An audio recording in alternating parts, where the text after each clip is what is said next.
What is adhesion? This is the action or process of adhering to a surface or object.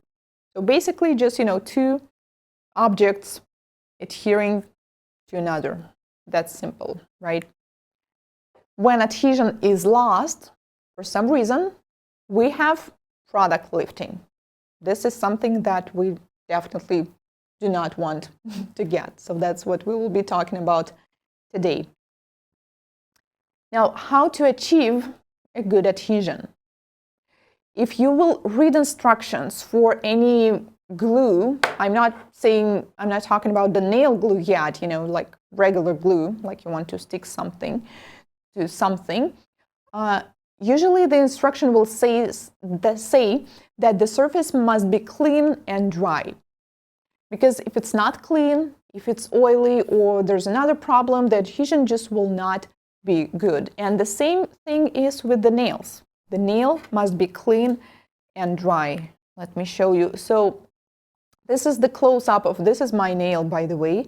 And we can see that, the surface is obviously clean and dry, but if we will take a closer look into these corners, sometimes we may see a little, skin cuticle, dust, oils hiding right there. Like you can, if they're that tiny, that won't be a problem.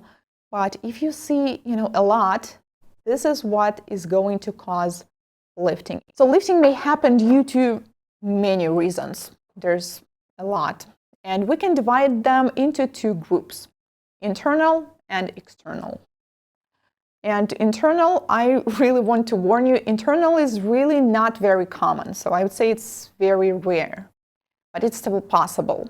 And usually it has to do something with high levels of ketone bodies. In easier words, it's acetone. We do have acetone in our bodies at a certain level, which is considered to be healthy, but once, for some reason, this level rises, then it may be a problem and the product may simply leave for this reason. So usually it happens due to type 1 or type 2 diabetes or conditions such as prolonged starvation. So like I said, it's really not very common. And in 99% of the cases, lifting happens for external. So usually it's maybe excessive pressure on the nail plate. Let's say someone hit a nail or pressed the nail, or maybe your client is a professional rock climber. Like there's always some pressure on her nails. It may be chemicals exposure. Let's say she's cleaning her bath without protective gloves with some chemicals or, other kind of chemicals. It may be incorrect product removal. This one is super common when clients take off nails by picking them, by biting them off, by chewing them off, and then obviously the nails are also damaged. It may be some daily activities. Let's say if your client works as a cashier in a grocery shop, so all she does all day is just, putting products back and forth. It also has something to do with the pressure on the nail plate, and over time may result in lifting. But the most popular reason is definitely the last one. It's incorrect use of implements, files, products, and electric nail file. So if we will take a look on our nail from the side view like that, we can divide all the layers. So nail contains of multiple layers, 80 to 100, and they can be divided into three groups. The one on the top, the dorsal one, is the most important one. This is the one where we're going to adhere our products.